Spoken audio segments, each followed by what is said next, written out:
Hey out there. How's things going? We are live from the SEM lab, as usual for a Wednesday. And I am today looking at some diatoms from a site in Idaho, Niagara Springs area. And I'm trying to focus mostly on Ricosphenia. That's not what we're looking at right now. Right now we're looking at a Cuckinese. Kind of interesting one.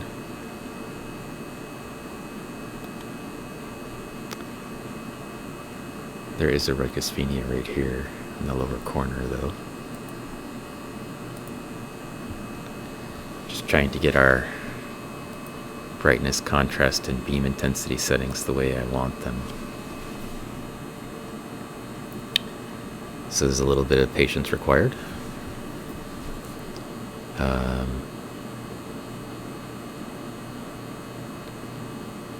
Just waiting for the instrument to catch up on it.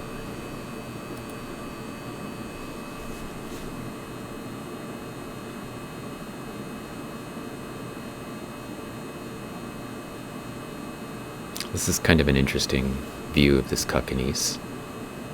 It's this oval-shaped diatom right here,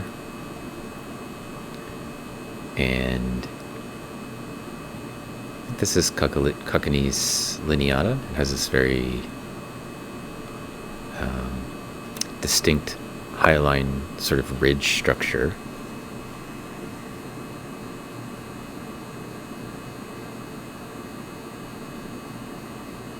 And here's the raphe. It's a bunch of little areolae. This is the raphe valve.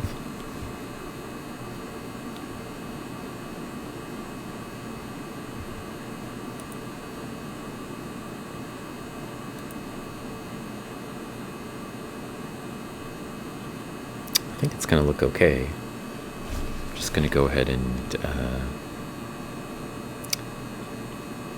take a picture. Since how we have it here, and it's all lined up. Things seem like they're looking pretty good. Oh, what was that noise? An anonymous cheer for 1 bit. Thank you, anonymous cheerer.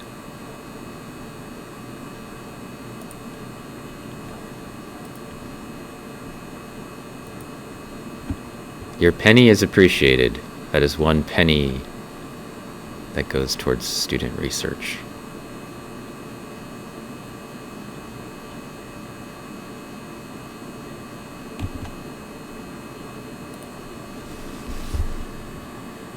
Oh, Hannah.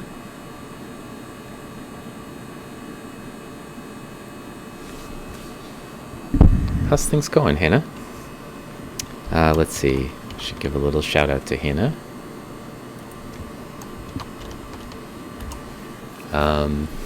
There you go. If you're not following Hannah, then you should be. And I don't know how many people are here, so the shout out might not have been super effective. But since we're just getting started, we're looking at a Cuckinese, a diatom from a river, stream deposit. Well, stream algae that was collected from, I think. And I'm doing well.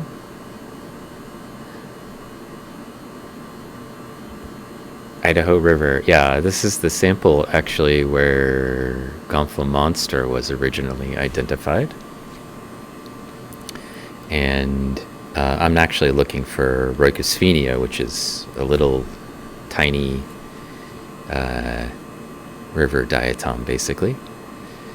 And there's I think there's 4 different species, or maybe Anna thinks there's 4 species of them in here. So I thought we should explore a little bit and see if we can figure out what they are. So I need to collect some images associated with that. And I've been working on your kalimba. I think it's complete. the spelling is like this. Hang on a second. I'll spell it for you. It's Rhoicosphenia. Ricosphenia. Should work. That link should work. Yeah, that one.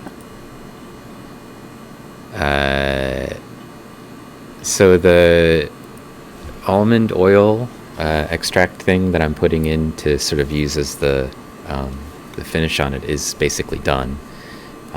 Every day I just add a little bit to see if it absorbs any more.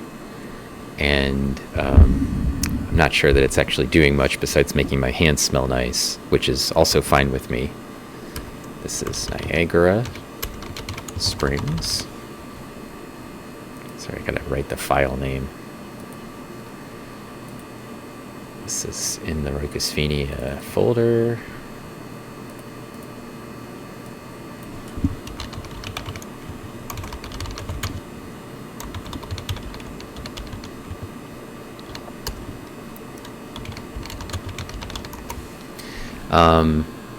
And we're working on the case, so there's a in order to keep it protected, I got you a case, but the case that we bought doesn't actually fit the kalimba it was like for a different kalimba, so I am retrofitting it to yours, and that requires a little bit of work, mostly on my wife's part, because she's helping me with sort of putting some fabric on the inside to make it look nice after we ripped out all the stuff that was in there originally. So I'm going to rotate the stage to get us at a 45-degree angle for this little Rhoicosphenia right here. And I think I want 43. It's a little too tilted, too rotated. Still a little bit too much. And anyway, it's almost ready. I'm just waiting for her to figure out how to do the other side of it, and then we'll have it ready to ship. So I'm pretty excited about that. And I don't know if you saw, I think you saw Pacific finally got her cutting board. So my woodshop products have basically almost, my Santa's workshop basically is almost done for the things that I've been working on. I just got to work on more things basically in the future. But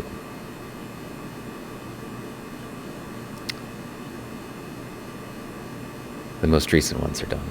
So my long-term plan is to build this sort of piano stand thing, keyboard stand for my daughter. She's got a keyboard that we bought her last, I think it was for her birthday or for Christmas, I can't remember which.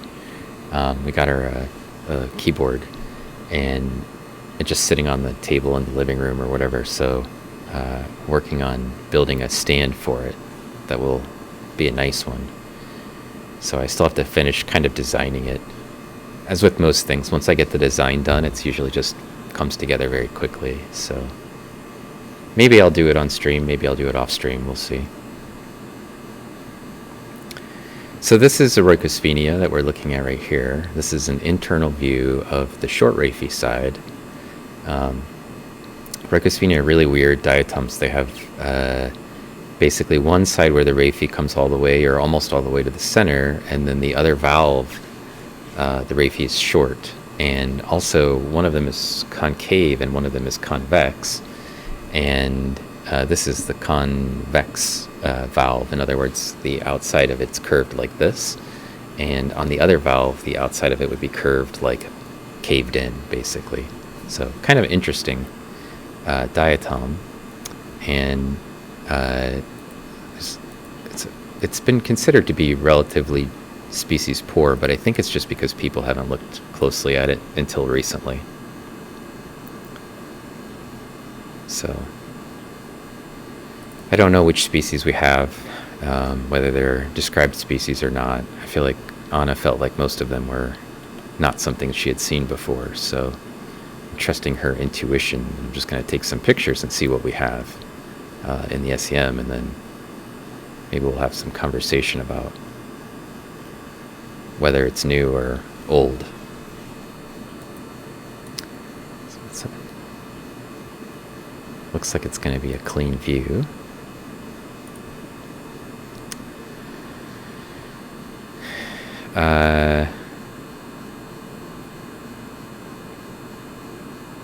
How are my hands? Nice and soft now. From the almond stuff is like a sweet almond oil, and it smells really great to me. But I guess I like almonds. My hands don't seem like they're any more hydrated than they were, except for right after I handle it. But it's not quite tuned. It's close. I sort of got it. I think I got the main C tine in C, and then I kind of made them all the same, like even distances, but they need to be sort of fine-tuned. And so when I try to play it, sometimes there's two tines that are the same note. So it's not quite there, but it's got a little hammer that you use to tap the tines in to change the pitch. So it's really easy to tune. It's just like sort of, tapping them in at different lengths. But the tuner that I have is just the one that is like a free app for my phone, and I feel like your tuner is probably going to work a lot better. And I think once you get it in tune, that's one thing that's nice about the kalimba, is it more or less stays in tune. It doesn't really require a lot of tuning. So, but I've been sort of imagining that you will eventually get some sort of a looping tool. I think you've mentioned thinking about getting one, and I thought, oh, that'll be really cool, because then you can, put the kalimba in as like a little loop that plays, and then you could play behind it. I think it'd be cool. So, apart from the lack of apical pore field and bench shape, how can I distinguish between Rhoicosphenia and Gomphonema, especially with a light microscope? So, Rhoicosphenia and Gomphonema both have apical portfields to start off, Microbe Guru. So they will both have apical portfields. The bench shape in girdle view is actually the most diagnostic. So I think we mentioned this in the last time when I was looking at Rhoicosphenia, but Rhoicosphenia has a curved view in girdle view. So here's an old view. You can see the apical portfields are present, and I think you can see that. Let me see. Yeah. So here's the apical portfields, and you can see that it's curved. It's also wedge. It's wedge-shaped, but all Gomphonema are wedge-shaped. But if it were a Gomphonema rather than a Rhoicosphenia, these views wouldn't be curved. They would be straight faces. The valve faces would be straight, so they wouldn't have an arc to them, and they would be wedge-shaped like this. But in valve view, one thing that you can tell is the raphes are short on one valve. So for Rhoicosphenia, on the convex valve, the raphes it's hardly even see in a light microscope. It doesn't look like it even has a raphe unless you're looking right down at the end and you know right what you're looking for. There's a raphe that stops here, and on the other valve you'll see there's a little, or the other end of the valve, the other branch of the raphe is just a really short little piece that starts right about there and goes to the end. So on the concave valve, on the other valve, you'll see the raphe actually comes all the way to the middle on Rhoicosphenia, or almost all the way to the middle. They're usually kind of widely spaced. This curved shape you can actually see in the light microscope. So when it's in girdle view, it's obvious, but even when it's in valve view, you can see the valve using optical dissection tools. Basically, you can just focus high and then focus low. You'll see that the arced part of it will be out of focus when the rest of the valve is in focus. So even, I think even with a light microscope, no matter which valve you're looking at, you can kind of tell it's Rhoicosphenia. Another thing that's missing in Rhoicosphenia that occurs in Gomphonema is, it doesn't have a stigma, and all Gomphonema should have a stigma. Gomphonella, which is in that group, doesn't have a stigma, so it's kind of similar to Gomphonella, but the Gomphonema all have a stigma, at least one, and Ricosphenia don't. So that's a clue. If you're looking at the valve face, you won't see a stigma. So you could confuse it with Gomphonella, but you shouldn't confuse it with Gomphonese, probably. So this is the convex internal. So normally there would be a little dot right here in the central area between the, if you had raphe that came all the way to the center for Gomphonema, and there's obviously no stigma on this valve at all. So, or maybe it's only obvious to me, I don't know. So those are the sort of diagnostic or characteristic features that help sort those, and they could be confusing, I think, when you first see them. But that's a Gomphonema. See how it's like wedge shape, but none of the valves are curved. If we zoom in, that's straight and that's straight. If we looked at a Rhoicosphenia, one of them would be curved like this, So there's a Rhoicosphenia for reference, and there's a Gomphonema. And then, of course, in the valve view, you're missing the stigma and stuff. So let's zoom in on this one. It's sitting on top of a Coccinese, so there's a Planethidium right here. But this little guy is maybe a different species than the big one we just looked at. So that's a potential question for us to resolve, is how many species do we actually have? And most of the Ricosphenia don't have a really big range. You know, relative to most diatoms, their ranges are kind of narrow, but that doesn't, it's not always the case no matter what for a genus. You can't usually rely on that completely. So some of them, sometimes they have, you know, something in there that just has a giant range no matter what. So let's see, I want to tilt it this way, maybe.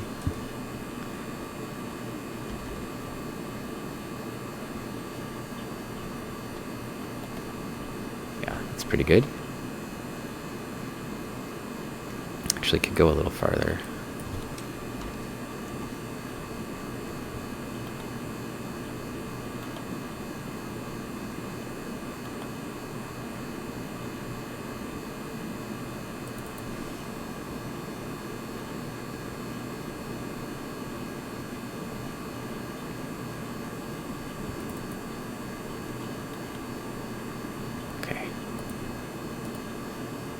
Just a little overexposed, so I'm going to try to fix that, and then we'll take a picture and I can come back and see what chat's been saying, if anything.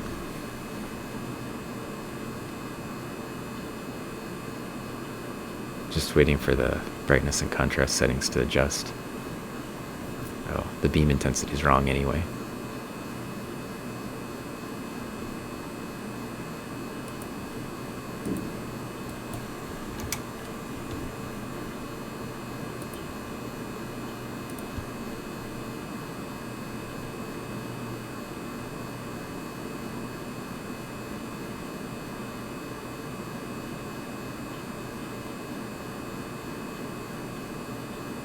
Oh, thank you for the follow, Socrates Soju, and that curved wedge shape. Mind of a snail, how are you doing? Let's see. I need to give a shout out to Pacific Plankton and to Mind of a Snail. And I'll give another one to Hannah. Boop. There we go. Follow those people, individuals who are in chat. If you take orders from me. This looks good.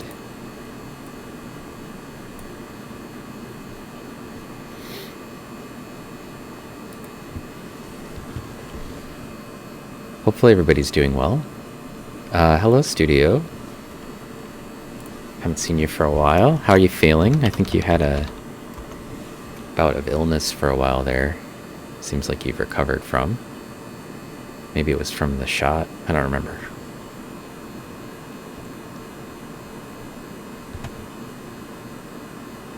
Boba, hello. Yeah, it was the booster. That sucks.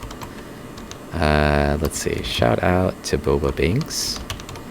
If you're not following Boba Binks, they draw stuff on Twitch, especially birds. And sometimes I catch them playing Minecraft as well. But if you're into birds, which I am, and drawing, which I am, it's a good thing to sort of catch up on. You're great, and you're doing some super fun research about Ehrenberg samples in Nevada and chatting with the Smithsonian. Oh, I was chatting with the Smithsonian too earlier this week, and my grant with them has finally come through, so I can hopefully start spending money on it. Lately, you've been painting cat portraits. Ooh, nice. Cat portraits for like other people, or are they your cats? Are you painting like commission pieces of people's cats?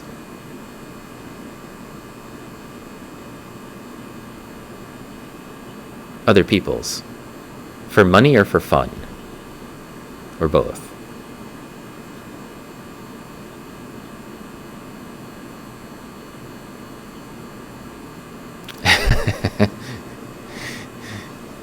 Send my pics. I do have a cat. In fact, we have a really pretty kitty that my sister fished out of a river called River. That's living with her. That's the cutest cat ever. And it's on our Discord. I don't know if you're in my Discord, Boba.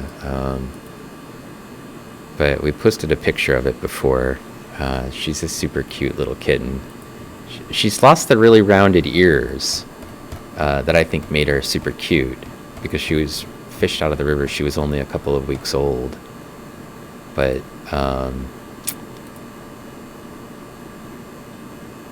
hang on, I'm gonna grab that image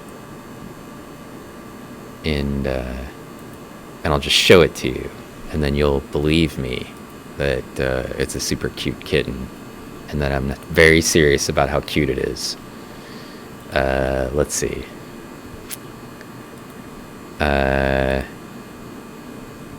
Let's see. Open. Where'd the open thing go? Let's see. I'm going to save this image first. Give me a second.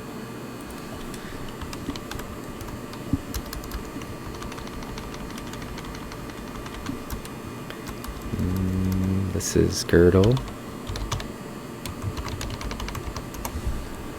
Alright. We haven't shown a picture of the kitten River in a little while. I actually have some more pictures that my sister sent me, but it won't matter, because you're going to see this one and be like, "Aw, look at that kitty. Look at that. Tell me that's not the cutest little potato you've ever seen as a kitten. Come on now. Look at those eyes. Still blue. I think their eyes change color as they get bigger, but look, it just had these little tiny little curved ears. Wouldn't that be a great little thing to take a picture of, or to paint a picture of? So I don't know if it's for fun, but you know, that's the kitten that my sister has, called River, because they dug it out of a river. It was drowning. Somebody had thrown it in the river, I'm assuming. So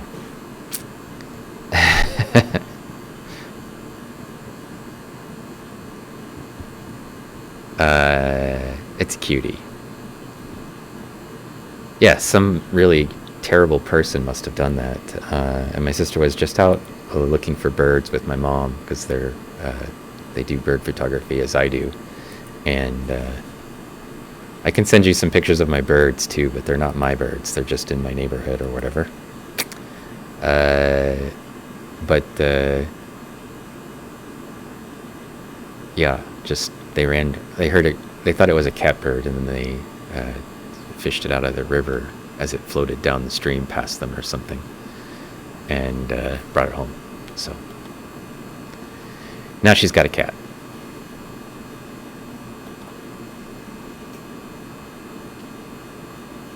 This is not Rhoicosphenia. This little curved one is not Rhoicosphenia either. That's a different curve. That's an acanthidium curve. There's one that's underneath this piece of junk here. It's not helpful. Ooh, did I get a follow? Thank you, Kermanix. I've got the sound turned on so I could hear things. For some reason, I'd had it turned off before. And then people would subscribe or raid, and I would just be busy, you know, trying to do science. And wouldn't even notice. So I'm trying to be a little bit more attentive.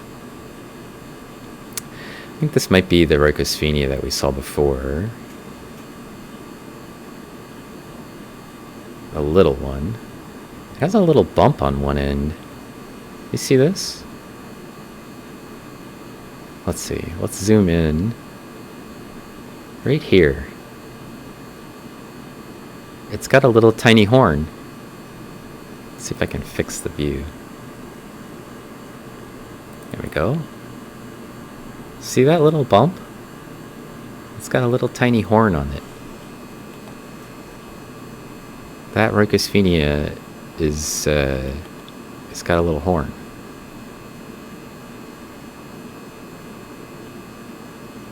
Only on one valve. See? No horn? Horn. It's kind of curious. I didn't realize that Gomphonema had horns, but the Gomphomonsters are in these samples. They also have horns. So there's something going on. And I've been curious as to why they might need horns. Like, what could that little bump up there possibly do for them? And I haven't figured it out. I haven't really thought it through very much, but this isn't the first one like this that I've seen, where that has that little bump. And so I'm assuming it's not just like a weird, piece of debris stuck up there, because it's in the same place that the horns occur on some of the Gomphonemas.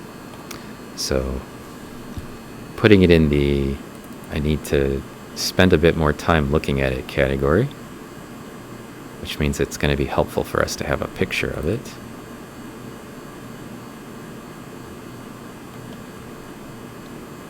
So I'm just going to do one sort of overview shot, and then I'll do a close-up on the little horn. See if I can turn the right knobs.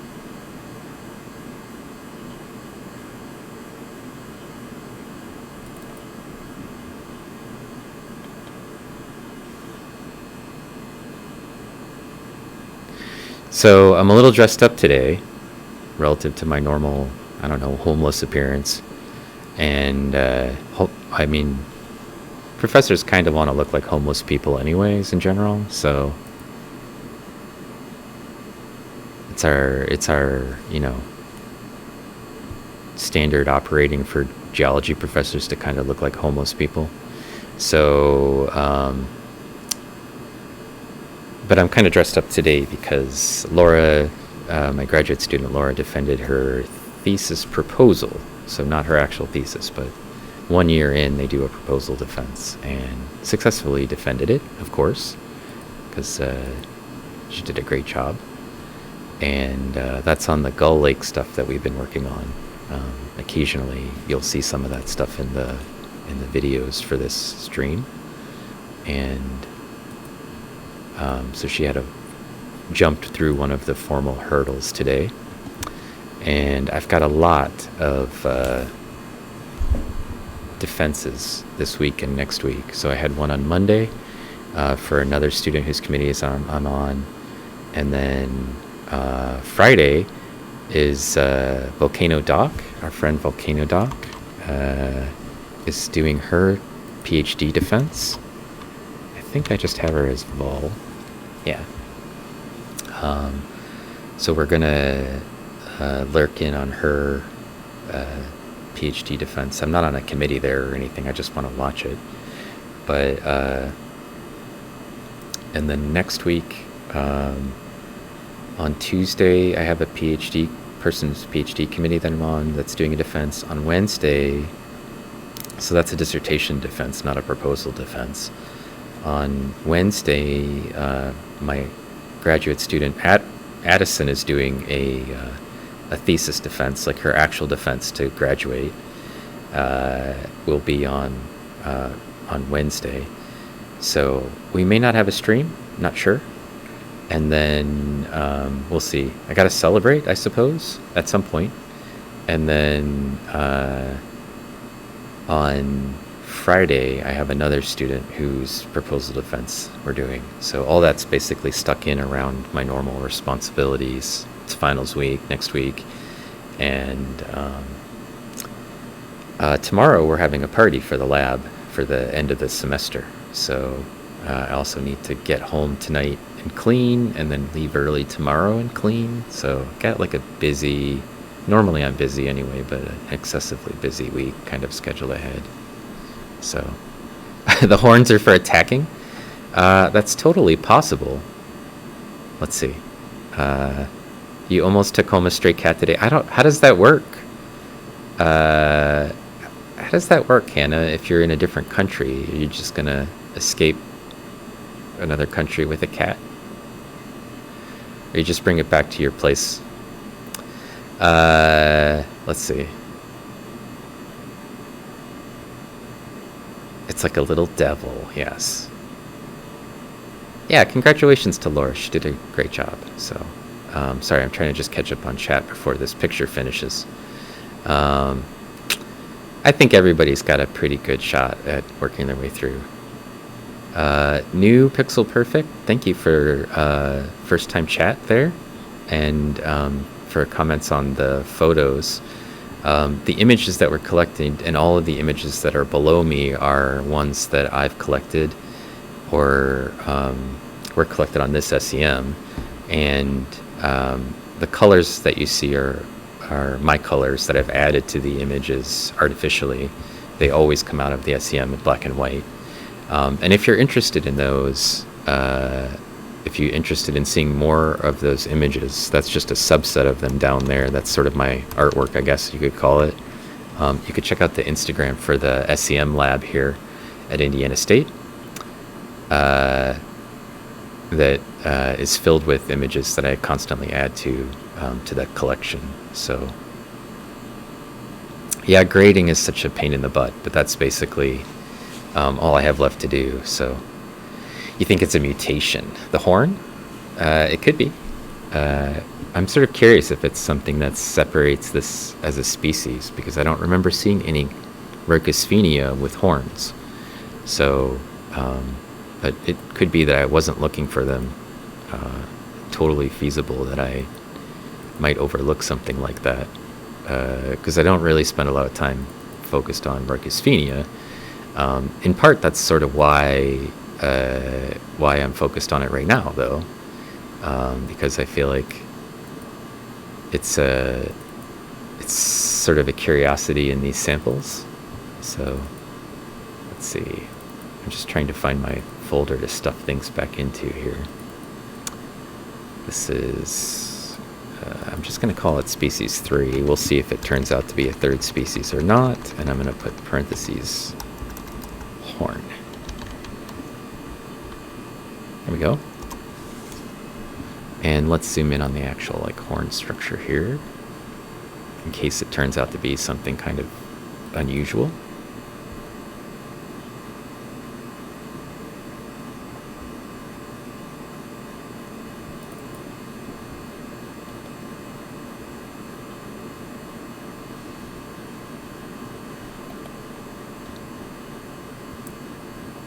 Don't want to have the reviewers to have to squint to see it, you know, make it nice and large for them.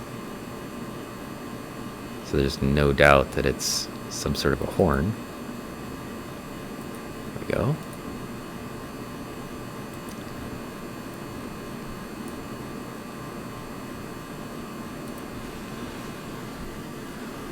Fascinating imagery. Thank you.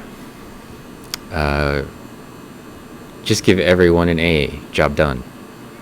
You know, I don't have that many students this semester. Thank you for the follow, Scotty Fox. I don't have that many students in my classes. This has been sort of like a light load semester for me. I still have a lot of classes, but each class only has like 4 students in it. So Yeah, it unfollowed you. Why did it do that? Because I remember your name, Scotty Fox. I thought, oh, we already had a Scotty Fox. Somebody might have slipped in a special character. Let's see. Splitter time. Potentially,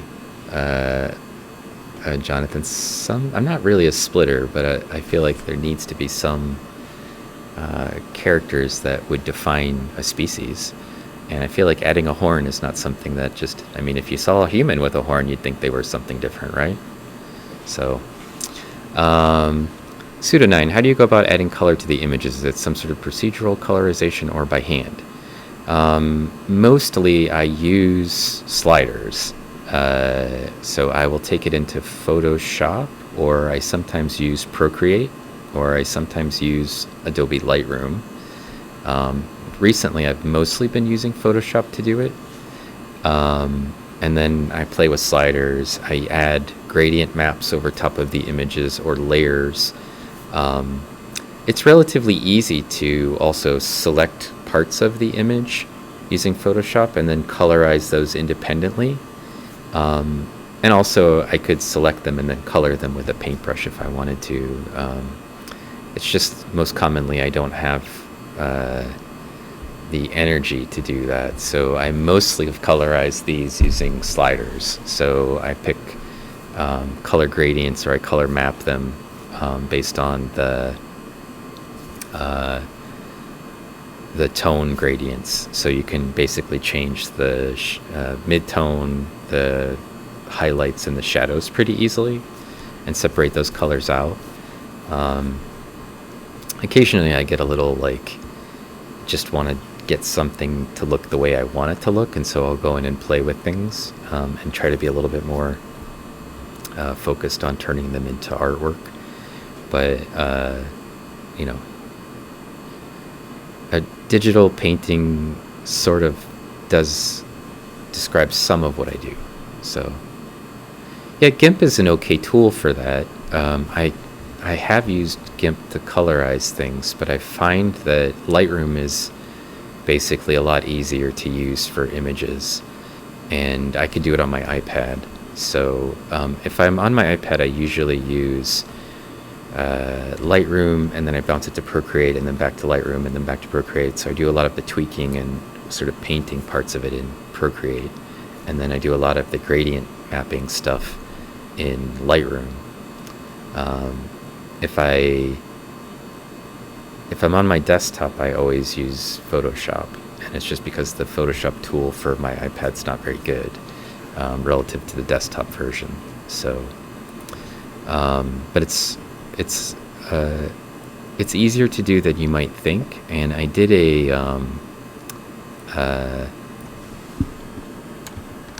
sort of a tutorial kind of thing a few weeks ago where I talked about how I do it. I sort of showcased it, and the video is probably still in the videos because it's not that old. Maybe it was more like a month ago, I don't know, but it's in my my videos for my stream. So I sort of streamed how I go about doing it and sort of talked about some of the tools that I use. And I'm always trying to look for different ways to do it, so I don't always follow the same structure, but generally speaking, those are the main ones that I use that are in that little video. So let's go looking for some more Rhoicosphenia. Here's another internal view. I can tell from here. It's got a huge pseudosepta, which is this sort of covering that comes from the outside towards the middle here, and from the outside towards the middle here. And then this looks like it's another one of the short raphe valves. So this is the convex valve, I think. Sometimes the raphes here, it's just very hard to spot.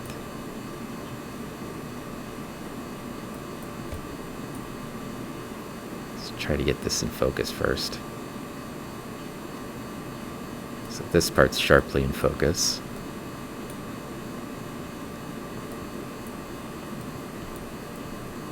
This looks like a short raphe one because I don't see the raphe here.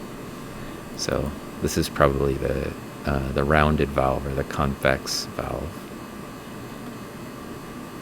I guess we'll be able to tell when I slow down the image a bit. So I'm just going to rotate it backwards about 10 to 15 degrees, maybe 15, I think, and see how that gets us to the corners. Pretty good. Mostly I do the rotation to try to get maximize the image so we can get closer to the valve face in this case. It still needs to be rotated backwards a little bit more. There, that's probably better.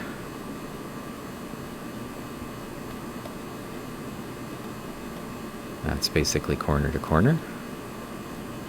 And you can see up here there's this the end of the raphe.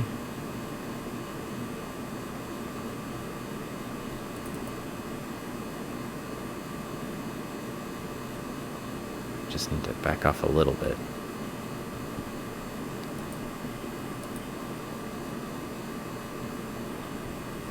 Okay, looks good. We'll collect that image. So I don't use the SEM mostly for art, I use it mostly for science, but the colorizing part is what I do to kind of entertain myself and to highlight sort of the spectacular characteristics of diatoms.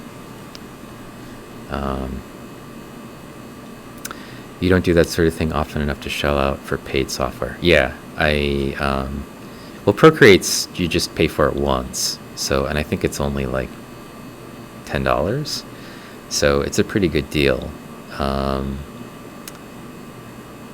And for Photoshop, for Lightroom on your, if you have an iPad, it's free to use the main tools, so you can download that for free. So like for $10, you could do a pretty good job with colorizing and not using Photoshop. For my desktop, I have a Photoshop has got a contract license, right? So you have to keep paying for it. But because I'm a professor, it's covered for me, so I don't have that cost. But are we looking at June Lake today? I don't have any samples from June Lake in the SEM, so I think I have one from Gull Lake, which is adjacent to it.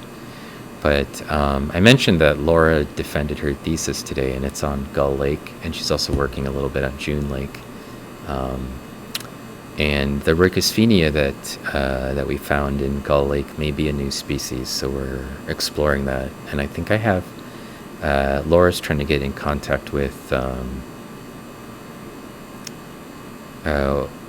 Well, now that she's back from break, we'll probably do some light microscope work and come up with a size series for it, and then we'll probably contact one of my taxonomic colleagues who's described a bunch of Ricosphenia and see if they think it belongs to one of the ones they've described. So yeah, it's not really a discount, it's just provided to me. So this sample is from Niagara Springs in Idaho, and it's I think there's a state park or something there, but it's just a little stream basically in the middle of Idaho.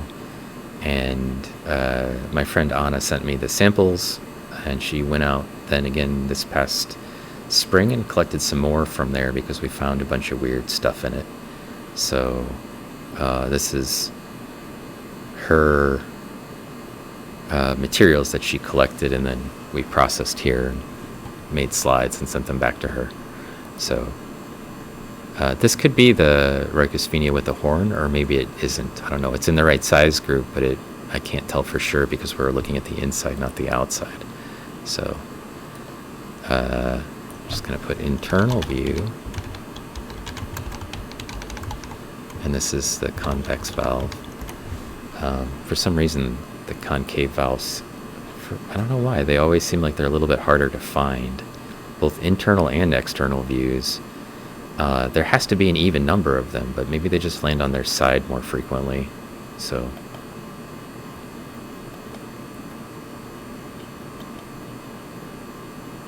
These big things that you see that are here, these are Elervecchia. This is Alarbekia inariensis,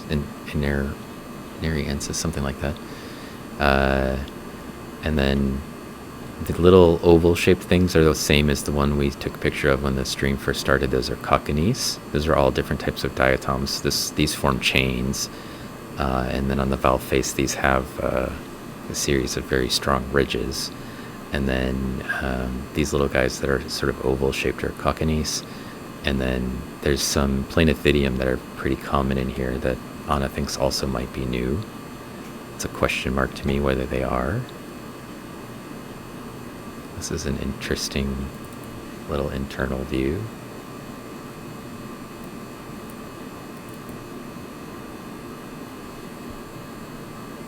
It's a little dark. It's a short valve again. It's a convex valve. Let's see if I set this to 4 and this to 10. We can browse around a little bit more easily.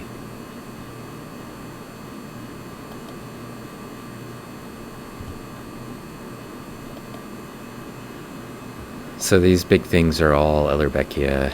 This is an inside view of the valve face. You can see they have these sort of really distinct ridges, like a poker chip margin, basically. And then this is the inside of the valve view of that diatom. And then they would have another valve that would match with this one, and then they basically create these long colonies.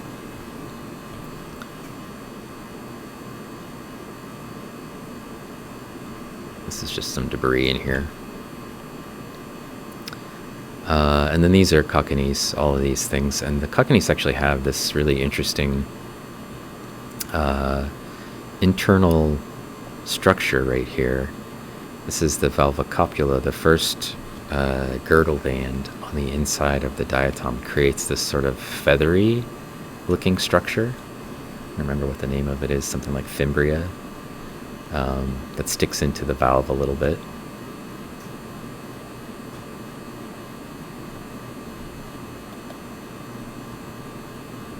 This is a Planethidium. This is a long skinny thing. I don't know what that is. Maybe Ulnaria. Here's a Rhoicosphenia. Let's see if it's got a horn. Maybe we have horned ones and hornless ones. This is sort of in the smaller cluster again. So it doesn't look like it has a horn. So maybe there's a small one with a horn and a small one without a horn. It seems to be the pattern that we've picked up so far.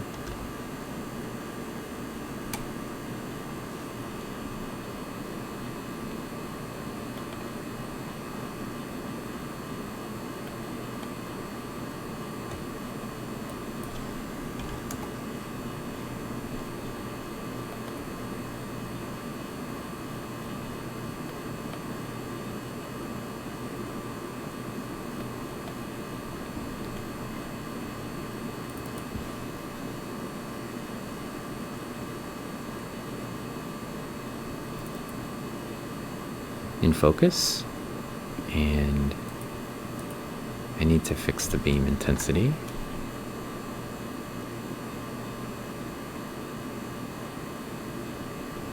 Seems fine.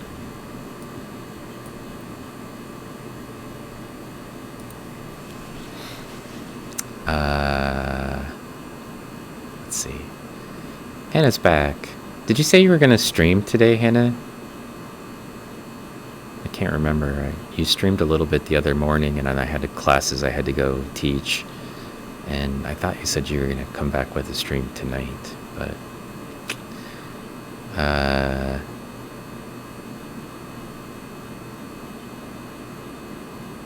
can we get some samples from Mars?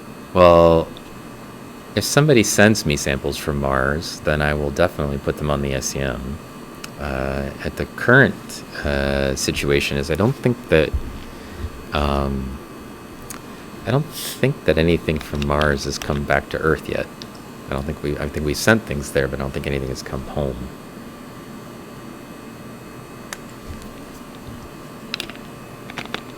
As a philosophical question, Would you go to Mars? Pantene, would you go to Mars if you had the option? Would you be one of those people who would spend all that time in a spaceship breathing your own farts or whatever? I think it might be interesting. I think it would be a little bit difficult to manage. The horn was poached by dust mites. I mean, I suppose it's possible that something could have eaten the horn off of it, but it seems unlikely. She's still recovering from a 12-hour stream. I'm sure she is. Will there be diatoms on Mars? It's a good question. Mars is overrated. You would go scoop them cookies? You would go to Mars, but you're too old. They wouldn't pick you. Well, they probably wouldn't pick me if they wouldn't pick you, because I think I'm older. But I would love to be able to get some diatoms from Mars if they actually had some there. I know they've found some things that look biological, and we know that there was water on Mars. So it at least has some of the things that would be necessary for microscopic algae life, but I would highly doubt that there's diatoms on Mars.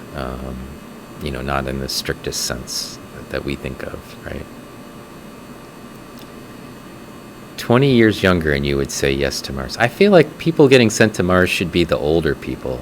Younger people still have a lot going on in their life. The young, they got things they might want to do. Old people, like if we die on the way to Mars, who cares? Just dump us out into space, I guess, right? Well, I guess there has to be some balance between what you can contribute and whether you could survive the trip.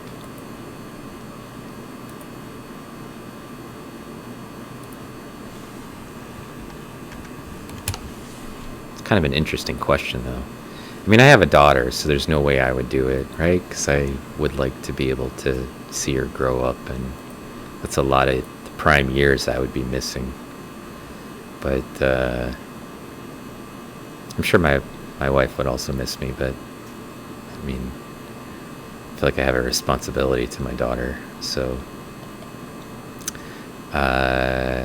it would be irresponsible just to go running off into Mars for the possibility that there's diatoms there. Someone could always just send me the samples, I don't need to go to Mars for that.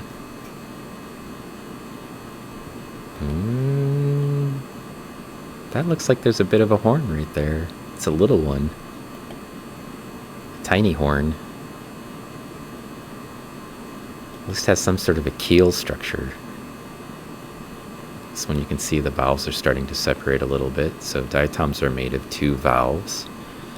One of them is slightly larger than the other. You can see that right here, right? This is just slightly bigger than that one, and so pieces of it fit inside.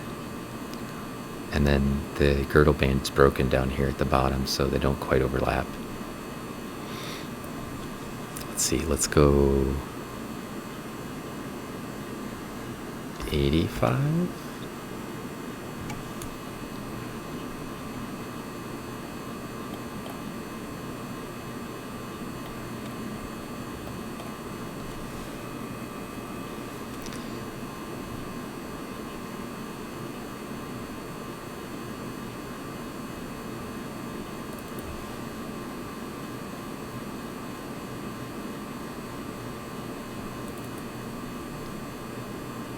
I guess I've decided I probably wouldn't go to Mars.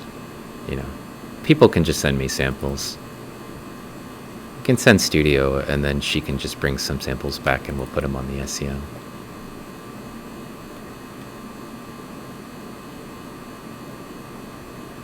I feel like I would be good for the solitude. I could probably handle just, give me an endless supply of books and Sudoku puzzles or something, and I'd probably be okay. But the things I might miss on Earth.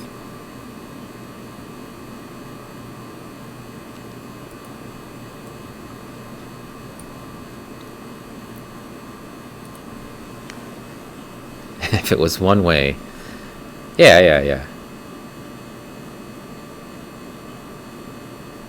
It is like a little bit like a rhino diatom. It's got just a little tiny horn sticking out the front.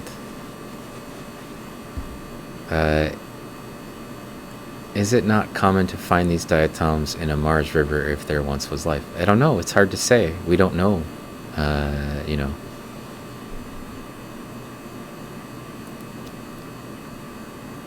You would delight in starting an algae farm. Probably we would like that too, because then we could eventually have oxygen.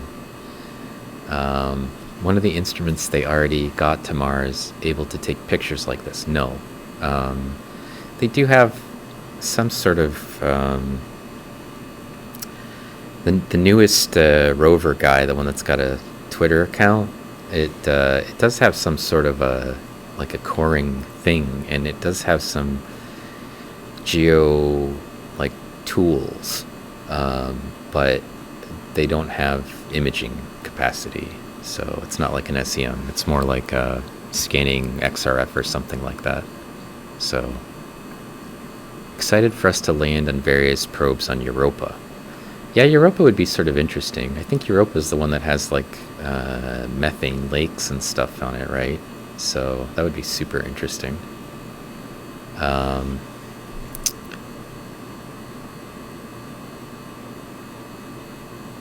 Do you have a microscope recommendation for a 5-year-old that's not super expensive? For a 5-year-old?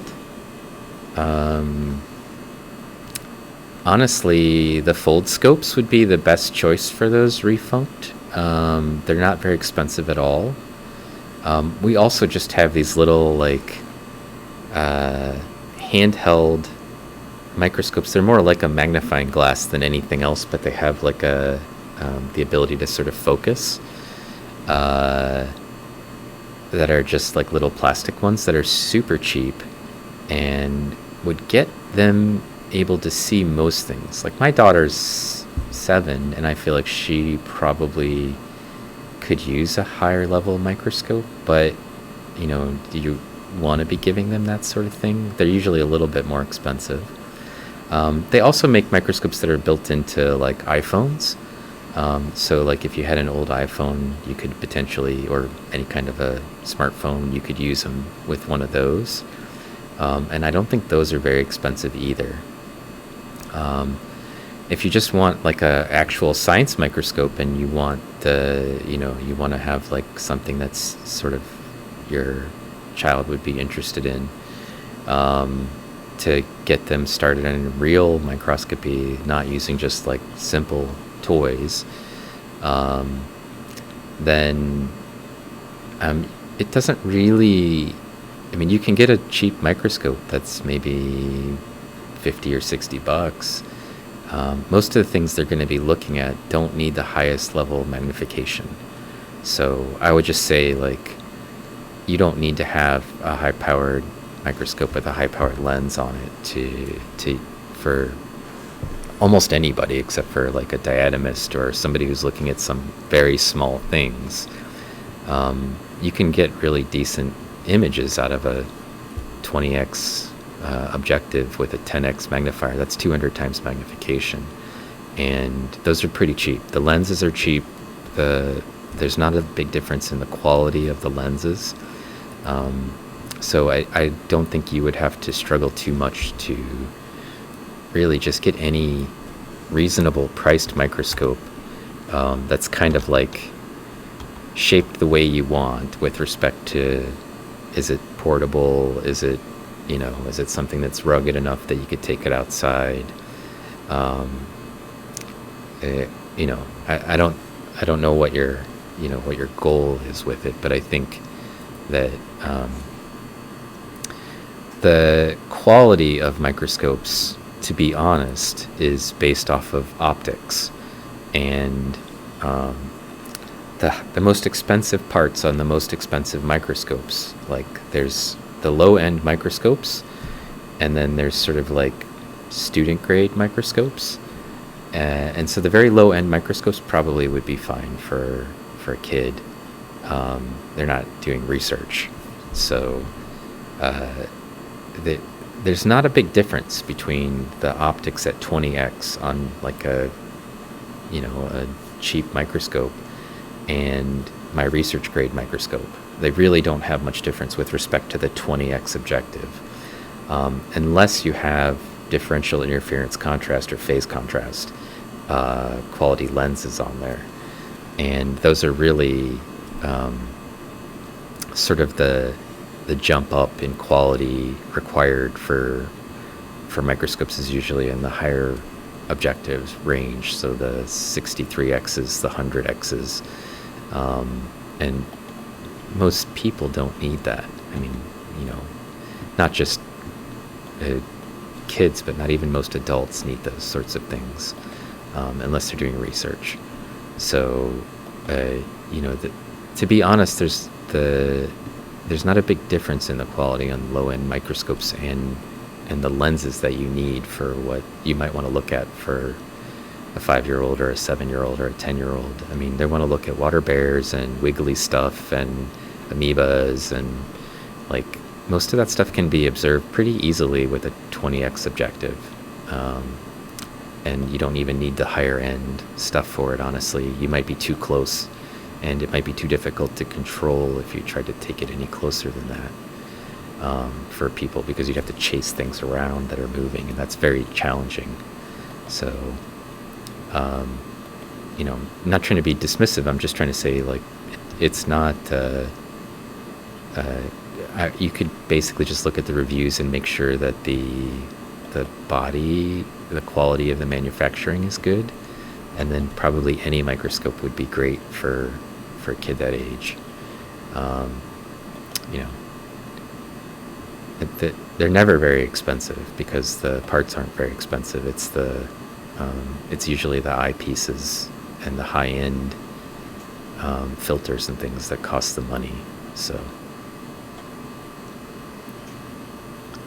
I would really like to get some internal and external views of the concave valves for these Rhoicosphenias.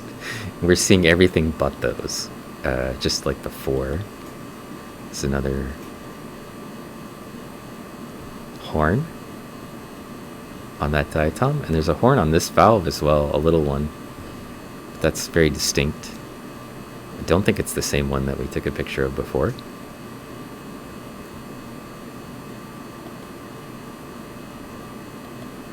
So I think we're starting to see that that's a real feature for some of them. There's another little one, does not look like it has a horn though.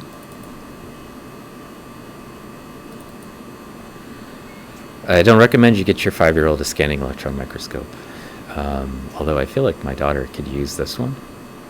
So I think that the kids could use it, but you don't need to spend $150,000 to do it. It's not sure what this is. It's Ricosphenia, I think. It's a very small one. Yeah, this is the concave valve of a very small Ricosphenia. And there's a little dimple down here in this thing. Let's rotate it and image it. Maybe like something like this. I rotated it out of my field of view. Here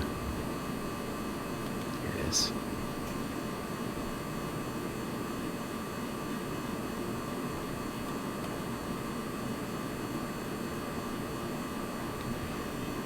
Could have gone a little farther.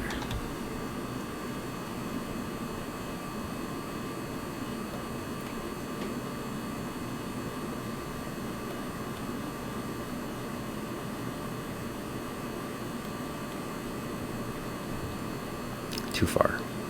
Maybe just a bit.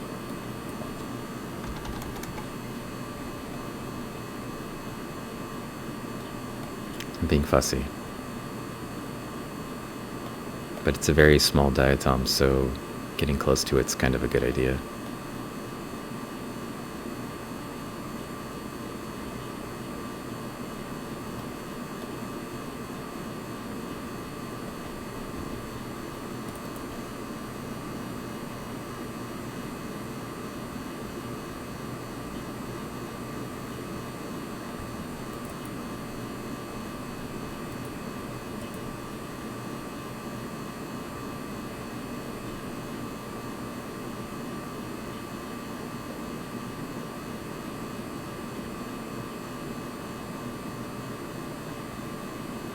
Seems like it's gonna work. And then I can come back and see what chat's been talking about.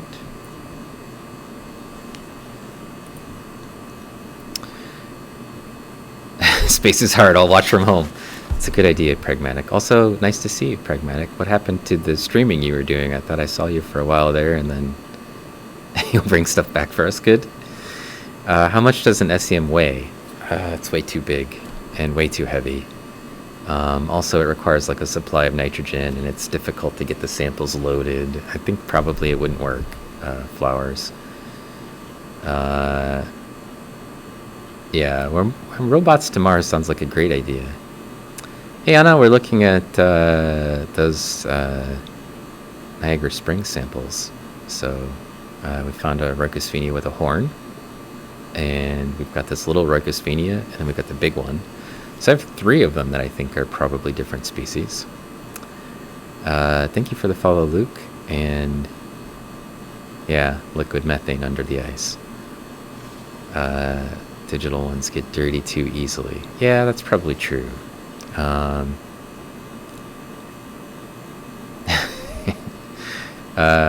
Microscope pens.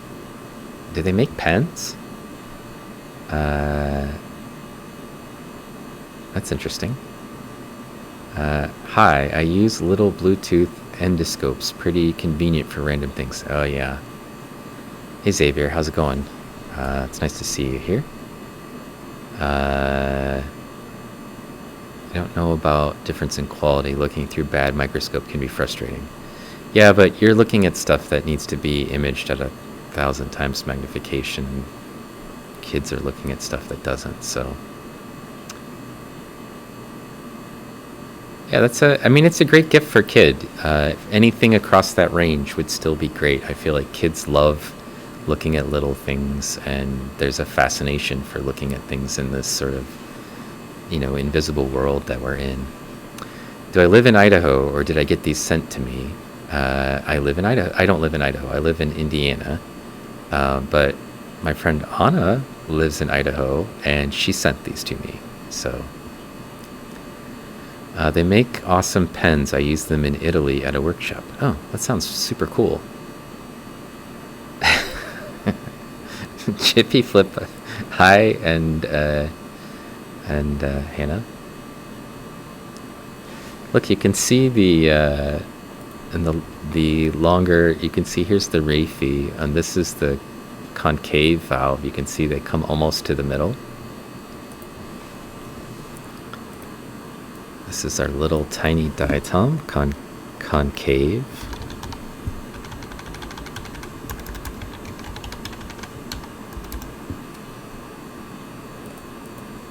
This is sort of step 1 in our process, but normally it's more like step 4.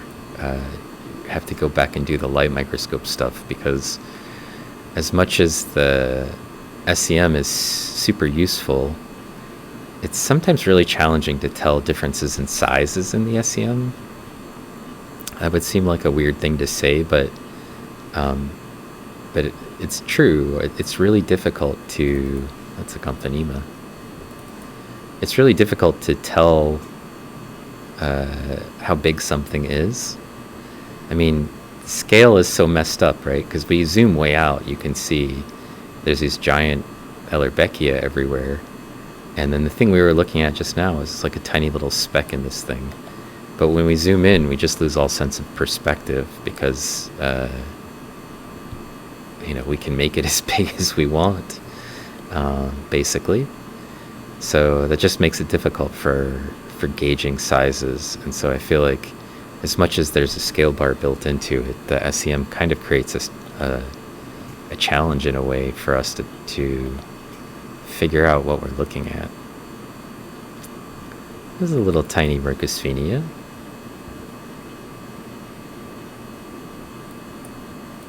Maybe. It doesn't have those sort of like the other one had a raphy that curved around in the center, created like a little teardrop shape. And these raphies just end. Oh no, they do curl around. It's just hard to see. Just slightly out of focus. There, you can see they do curl around. There you go. It's probably that same tiny one. It's got spider webs on it.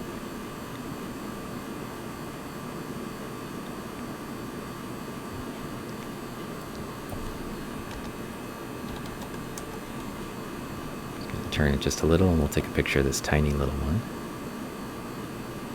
It's also the concave valve, and then there's a Ricosphenia hanging out right next to us.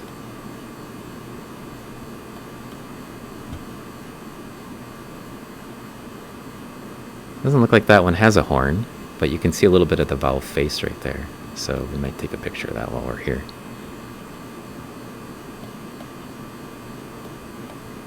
Ricosphenia have very distinct apical portfields in the SEM, and I never knew that before looking at them recently for this project that I'm on right here.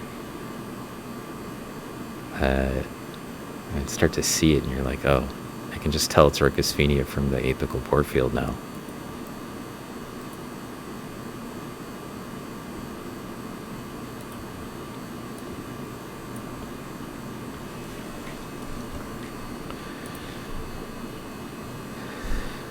That's going to be a cool Christmas, though. Anyway. You could do like a paint program where they always have a preview window on the side of the zoomed out image. You know, it's not that you can't tell sizes, because I can. It's that if I'm comparing things, it's hard for me to see like how many species I have, unless they've got something very distinct besides size and shape. Like one of them has a horn, right? So that little guy with the little horn is very distinct, and we can pick it out every time, provided we're on the valve that has the horn. So, but it's hard if it's something is really small and there's maybe 3 small ones. It might be very challenging to tell them apart in a scanning electron microscope because we can't see the whole population.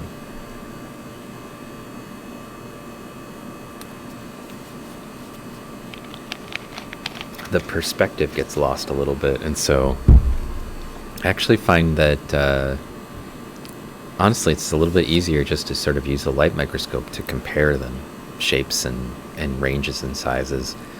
Plus it takes it's a lot easier to collect images in a light microscope, honestly, than an SEM, because I don't have to wait for 3 minutes to collect an image in a light microscope. I just take a button, click a button, move to the next one, click a button. And if there's a lot of them, like these samples have, you can build a library pretty quickly, and then you can put them all on the same scale, on the same page, and sort them out. So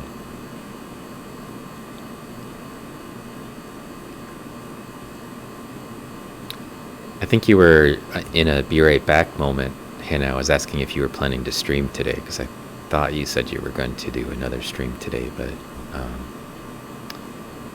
I don't remember. You had a little morning stream, outdoor morning stream the other day, and I thought that was really cool, but I could only spend like 10 minutes before my class started, so.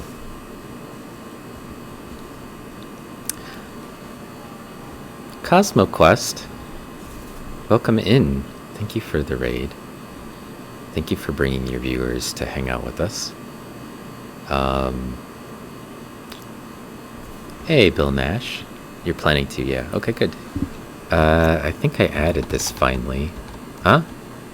I did? And I got one for Bill Nash, too, I thought. Didn't I? Look at that. I got commands for people. That's what I do here. Just give those people a follow. I've made it easy for you. If you like science content or photography, you want to learn about rockets. Earlier, CosmoQuest, we were talking just a little bit about Mars and whether or not people would want to go to Mars. So your appearance here in the channel is appropriate. We were talking about the process of going to Mars and how long it would take, and whether people would be interested in being stuck in a little space capsule, rebreathing their own air, or not. And I gave it a hard pass. Not because I don't want to breathe my own air or whatever, but just because I've got offspring that I have to manage, and I feel like it would be pretty bad idea to you know, do something super dangerous like space. So feel free to drop your ideas about whether you would go to Mars or not. I feel like maybe a lot of the CosmoQuest viewers probably would. They'd probably be super excited about going to Mars. But I'm okay with just getting updates on Twitter from a robot, to be honest. That's pretty cool.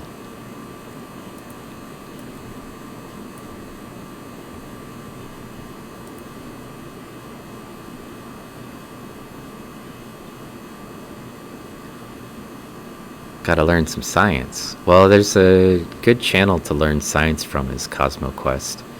They do sort of like a bunch of daily streams, and it's like a TV show almost. They have all kinds of people that come in and run different parts of it, and for some reason they raid my channel almost every time, so I'm very appreciative of that. Keeper of maps. Yeah. Mars would be rough. Hanny Swerwerp says, I'd love to go. I just would like to also come back before the end of vacation.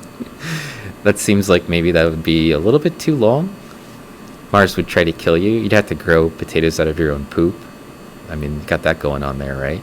So I thought you followed before.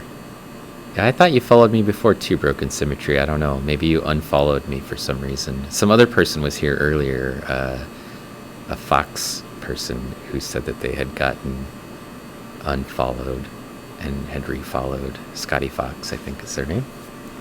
So I don't know if I got unfollowed by something or people got unfollowed from my channel. But you can always refollow. That's fine. I'll, you know, as many times as you'd like. You're more of a moon person. You'd still have some vacations. Yeah, you could get to the moon and back, I think, in 2 days, right? So that's a short trip up, quick trip around, land, jump off, write your name on it, and then jump back up onto the, you know, spaceship, and you could be back. Yeah, like a weekend. You could probably get up to the moon and back in a weekend. And you know, I feel like that's a low-level commitment, but there's still probably a lot of danger associated with it. It's not possible. It's not maybe not the best use of your time, but you could do it, and your money. I mean, if you really wanted to get up there and write your name on the moon, I feel like you could do it. It's a weekend. There's probably a lot of barricades between you and the moon, besides just Earth's gravity and that sort of thing. But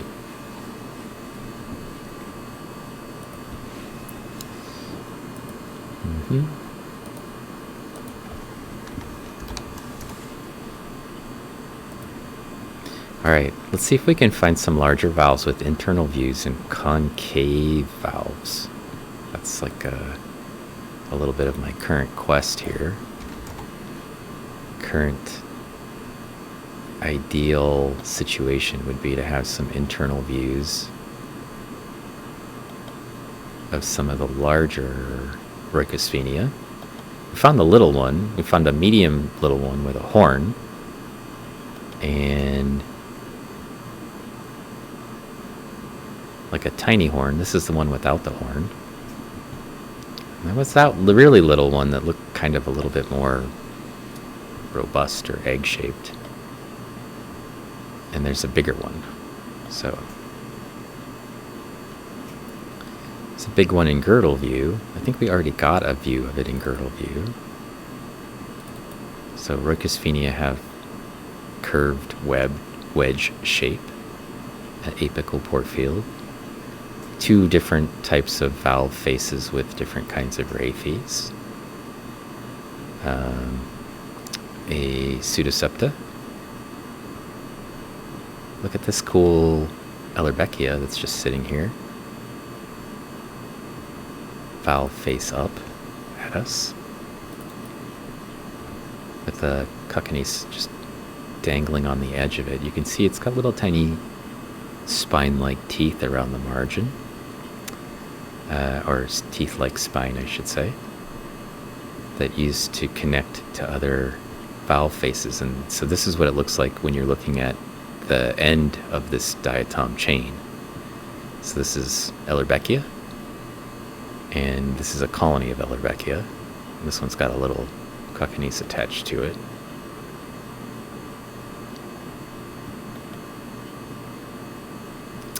There's a giant Cimbella mexicana in here. They always have the alphabet shaped pores. Super intricate structure to the pores. They look like little tiny alphabet characters, right? It looks like you're eating alphabet soup with an alien alphabet. There's a K, there's a J, there's an S, an H. I guess that's a cursive L. We don't know what that one is. I guess it's an upside down Y.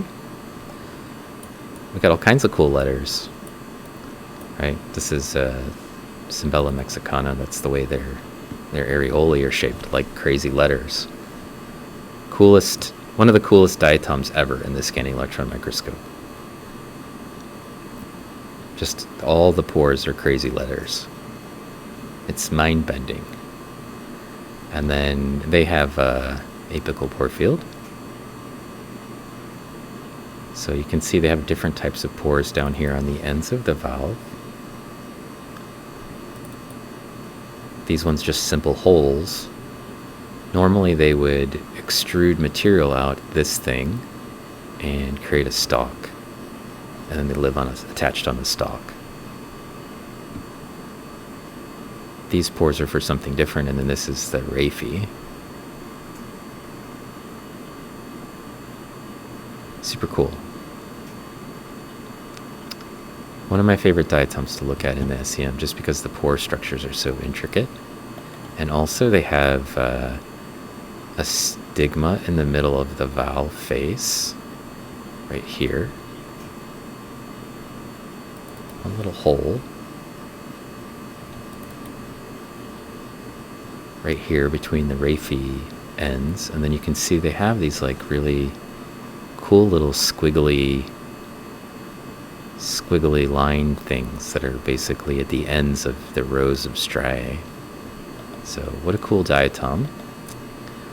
And they seem to be all over California and Idaho. Like every sample we get from those seems to be just like filthy with these things. So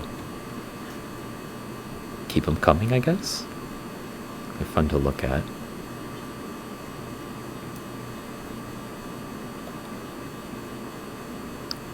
Bit of organic junk on this. Even though I cleaned it, somehow there's still some stuff that's resistant.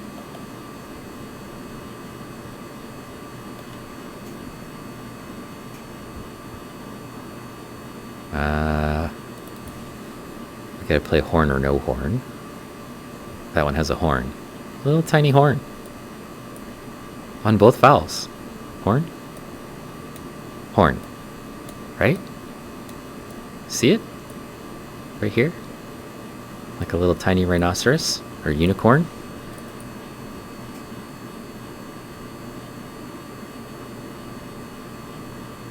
Let's see, we want this to be about... Oh. I erased the number before I did the math. Oh, I got it kind of good anyway, so that'll work.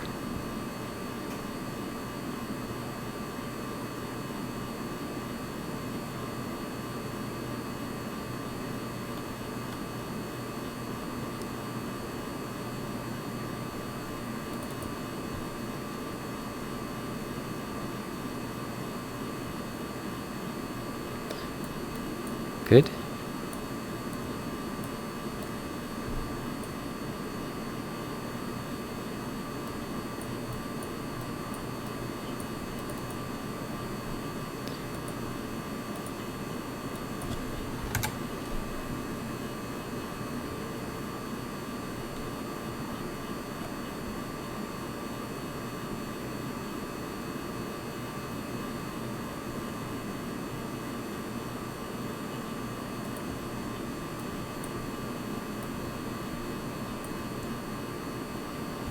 This one has a cool little tiny monoraphid diatom off on one side too.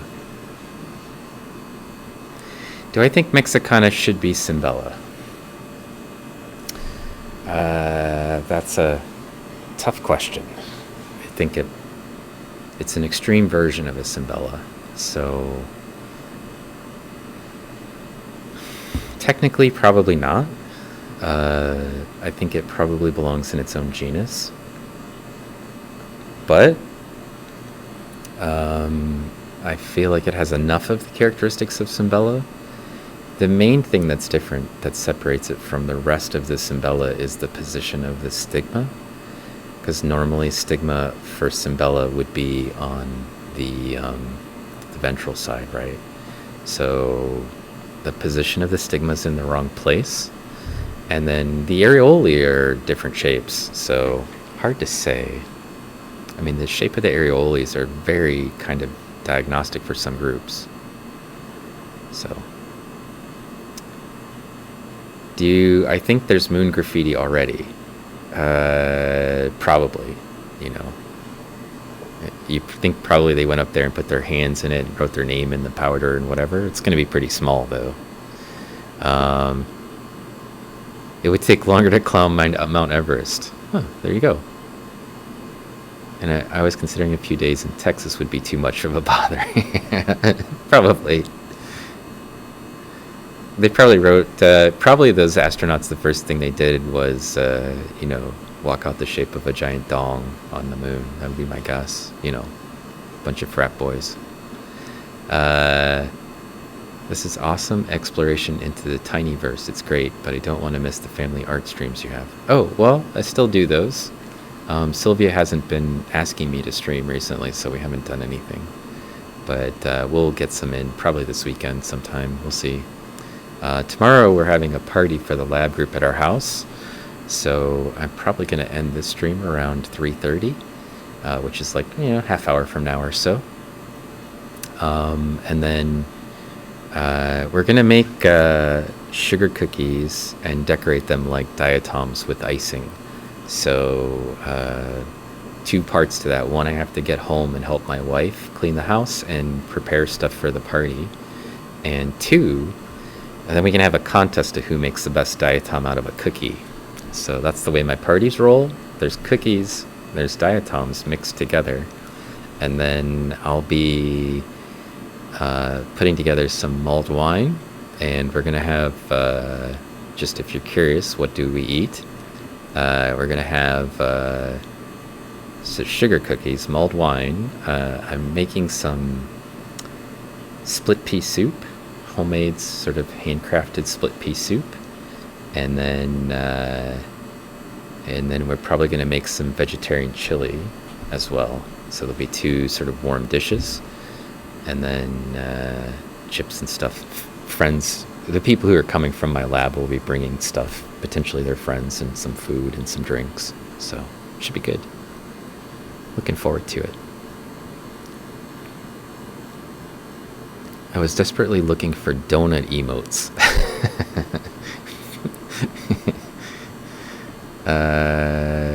Has anyone seen what's inside the crystal shell of a diatom? Yeah, you can see what's inside their skeleton. It's chloroplasts for the most part, and then some cytoplasm and the nucleus and stuff like that. You can see that with the light microscope pretty easily.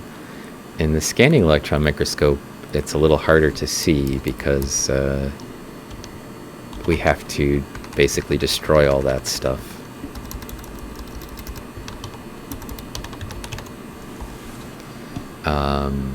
In a light microscope, you can still look at things that are living. In the scanning electron microscope, everything's dead.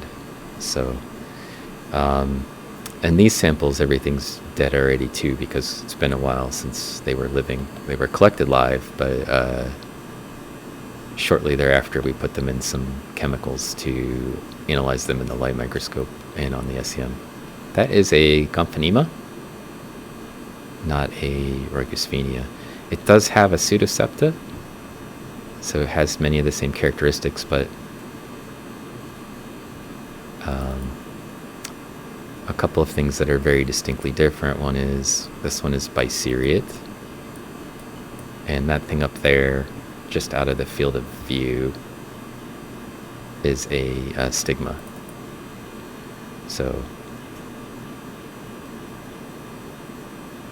stigma, these are the raphy ends, and then this is a biseriate one. Some sort of Gomphonema. Right shape, wrong internal components.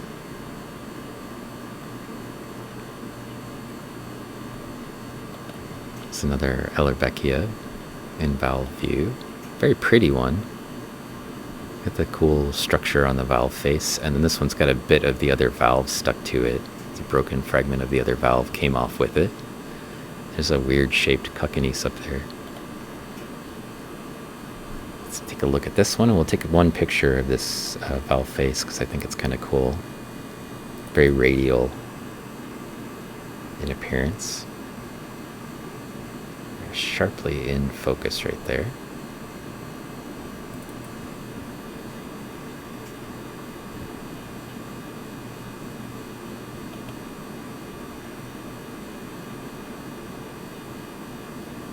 You can see that it's not perfectly round. Well, hopefully you can see that it's not perfectly round. This one's a little bit egg-shaped, and because the field of view is a square, right? So if it were circular, perfectly circular, we would have all the sides touching the edge at the same place. So sort of weirdly egg-shaped diatom. They're not always that way, just this one is an oddity. That's a cool diatom though. Let's see.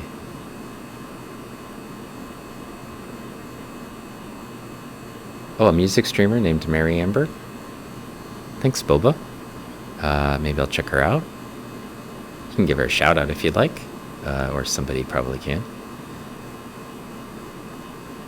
Yeah, there's a bunch of species that all got stuffed under the same thing for Cimbella mexicana.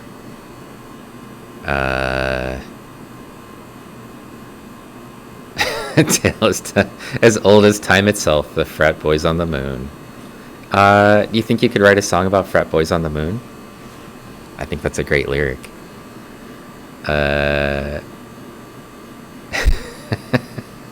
Genre has been split for less.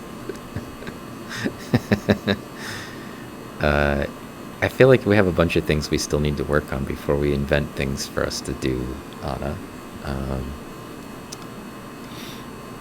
Please put pictures in the Discord. From the Christmas party? Oh, we can definitely do that. And then I thought you meant about the diatom pictures. I was like, I usually do. That'll be fun.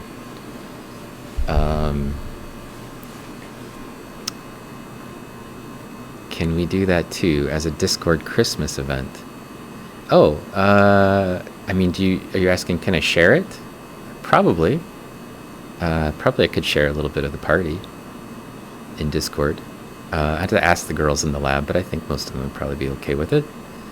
And I actually think Hung is going to be back, but I don't know if he'll be around for the party. We'll see. I think he's going to come back for graduation. We still have to figure out why he's not formally listed yet as a graduating student. But do they get bonus points for tasting like Smarties? I mean, you can make them taste however the icing tastes, I suppose. So, do diatoms make a lot of Earth's oxygen? Henny, the answer is yes. 40%. our estimates. It's hard to get a really good grasp on the total amount that's made by like just diatoms, because oftentimes they're mixed together with other plankton and phytoplankton and whatever else. And people extrapolate from a relatively small bit of information to those big numbers. But so I've seen people listed as 50%, 60%, and 20%. And so I usually go with 30% because it's on the low end, on the safe side of that, because I'm kind of a cautious scientist. So I usually tell people, basically, every time you take 3 breaths, one of those breaths was generated by oxygen straight from diatoms and nothing else. Probably one of those 3 breaths came from land plants, and maybe like either, depending on who you buy, the other breath is probably from phytoplankton or some combination of phytoplankton and land plants. So inventing things to do is much more fun than doing them. Possibly. Do you do a Diatom Discord event and we can all make Diatom cookies? Oh, yeah, we could do that. I see what you're saying. We could definitely have a contest if people want to make cookies and then like everybody posts their cookie pictures of diatoms. That's a great idea. Like the coloring contest. Okay. Yeah, we can do that. That'd be fun. A Christmas contest, yeah. You don't need to be chill. It's totally fine. You can just make round ones. So if you just get the sugar cookies that you get from like Pillsbury, that you just chop slices of them, you could make those into diatoms pretty easily. They could look just like this, right? You could get the Elervecchia diatom pretty easily. But then I'll definitely post all of the diatom cookie pictures, and then we'll see who wins the cookie contest. I have a feeling my wife might win it because she does a lot of cookie decorating, and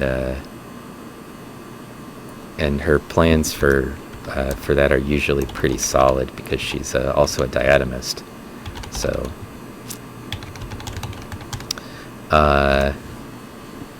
that would be a lot of fun, actually. So, and then we'll probably post some pictures to Twitter and whatnot as well, because I want to make everybody jealous of the fact that we had cookies and we had a party. So, with diatom cookies, and let them know that if they join my lab group, they could also make diatom cookies at holiday parties. So it's sort of a combined holiday end of the semester party and also a graduation party for Addie, I suppose, on some level. Although the party happens before her actual defense, I think it's a pretty solid bet that she's going to graduate. So I say that as her advisor. So if you're out there listening, Addie, just pretend I didn't say it, if you want to feel some actual tension.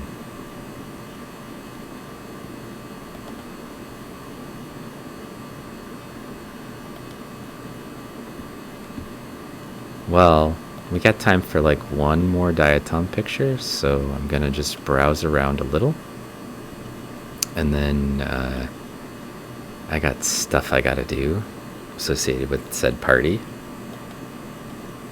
And we'll have to find somebody to raid and all that other business, like end of the stream stuff that usually goes on.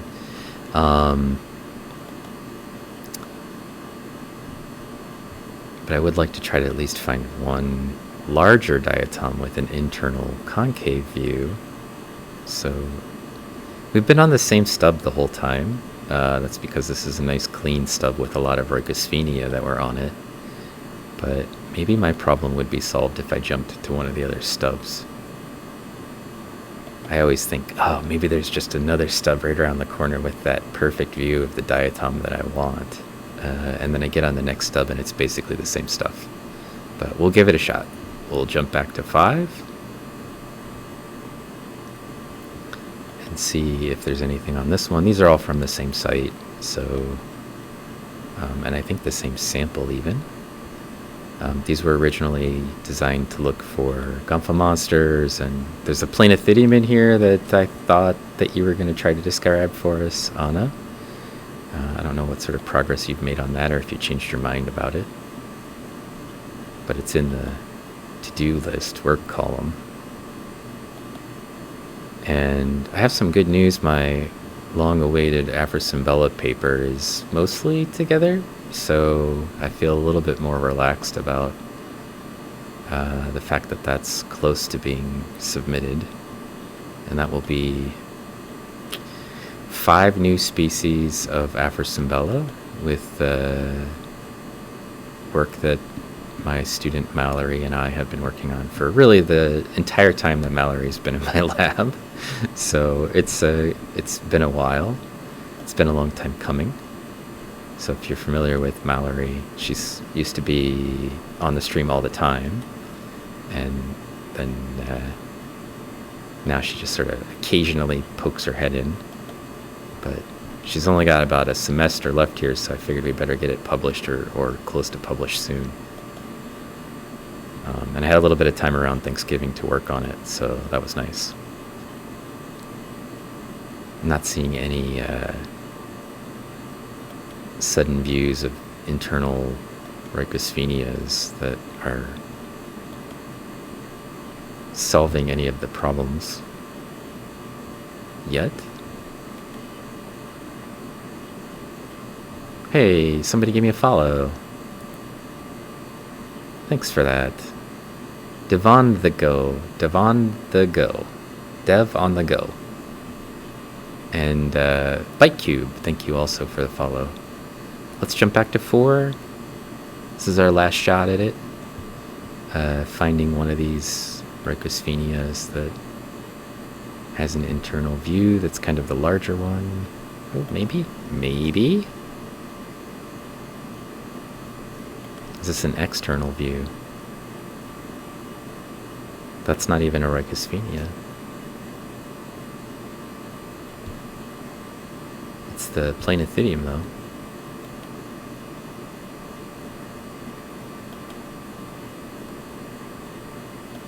It's the planethidium with the frowny faces and happy faces. Oh, what's this? It's a 3/4 view of the big Diatom. That is the big Rhoicosphenia. That's a weird 3/4 view.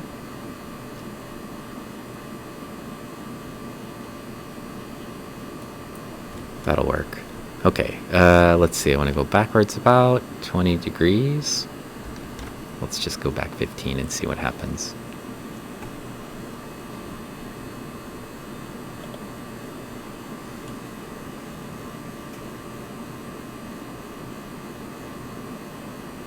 Pretty good.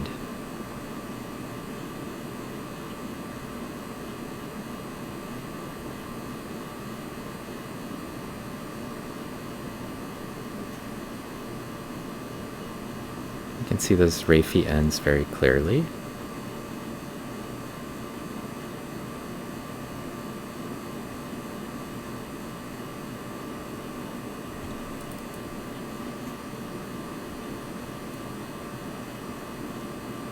That is the concave valve face internal view of the larger Rhoicosphenia. So this one's probably close to 65 microns in length or something like that. A lot bigger than the other one.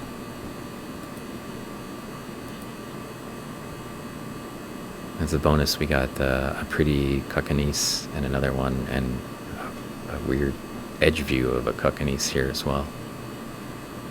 Okay, perfect. Problem partially solved. Okay.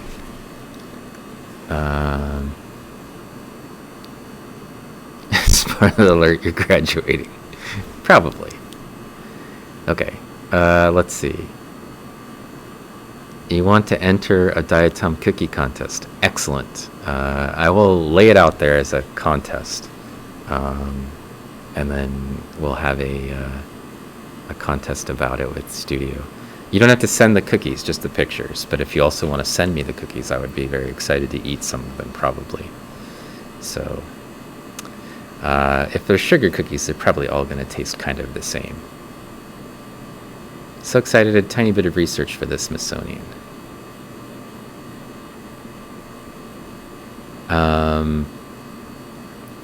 You've made very little progress, okay. Let's see. I'm so pumped to help identify a source for some materials from the 1800s. Yeah, it's really neat to be able to do some of that sort of old archival stuff. And I have some colleagues who just sort of focus on looking at diatoms as they used to be perceived, and then how we often get sort of derailed. We see these things and we think, oh, it's this species because of this drawing of it. But if you go, or this picture of it that was in a book, but if you go back to the original drawings and the original samples, it turns out that it's nothing like the one that we actually think it is. And so some of my colleagues are, they sort of specialize in that, looking backwards at what people actually called things and then how we've misperceived that going forward. So, sort of neat. Yeah, time traveling. War Dogs Universe, welcome in. Thank you for the follow. You gotta go. Thanks for the stream. Okay. And I'll make some notes about the cookie contest for you, Hannah. And we'll post something in the Discord. So, very cool. And I'll probably catch your stream in a bit. So, good luck with that as well. If you're interested in following us in the Discord, you can click that link. Cobalt Shepherd, Ethan, thank you. And we're at that point in the stream where we need to find a place to send people. But I did want to say thank yous to people. We had a whole bunch of follows today. Early on in the stream, we got an anonymous cheer. We got a new subscription from Hannah Rebecca Music, who was just here. So also you should give her a follow. Hannah Rebecca Music. She's going to stream in a bit. She sings a song about diatoms, so can't be bad on that level. Follows from Socrates and Chase and Kermanix and New Pixel Perfect, and a re-follow by Scotty Fox. Viking Gobblewee, that's a cool name. Luke Turismo. We got rated by CosmoQuest X with 20 people. We got re-followed by Broken Symmetry, followed by Keeper of Maps, Miskela, K. Borat. This is a super long name.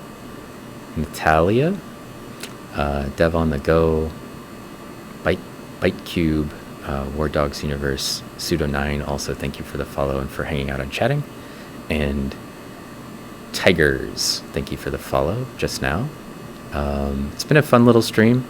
I'll probably be back maybe on Saturday. We'll do another SEM stream. I've got more Rhoicosphenia questions, so it's possible. And Duck Goose, hello. I should also give a shout out to Pacific, who has been somehow lurking around in here, but she will be streaming tomorrow evening. So if you want to catch some more cool zooplankton and phytoplankton from San Francisco Bay, you can give her a follow. And like I said, maybe we'll do a drawing stream this week. We'll see what Friday turns out to look like, and whether Sylvia feels up to it. But sort of catch everybody in a bit, I guess, associated with that. Let's find a person to go raid now. See who's out there, who's a friend, who's streaming. Lots of cool people. So last time we actually raided Numb the Geek, but I think this time we'll try to raid Enceladasaurus, who's a friend of the stream. And she's usually doing some cool stuff. Oops. Raid Enceladasaurus. Just trying to make it hard for me to raid her by having a super long, complicated name. It sounds like she's going to be talking about dinosaurs, but she usually is talking about math or some programming stuff. But she's a super, super cool streamer, so if you're not following her, maybe when we raid in, you can give her a quick follow. That would be great. Thanks to everybody for hanging out, for all the questions about microscope stuff, and for ideas for a cookie contest. And then, like I said, we'll probably see everybody either in a week or in 3 days. We'll see how things go. Maybe we'll do a live evening microscope stream from my Light Microscope as well. I haven't done one of those in a while because I've just been too busy. But I feel like it's overdue at this point. So, okay. Cool. Thanks, everybody, and thanks for hanging out. And we're going to go right now. See you next time.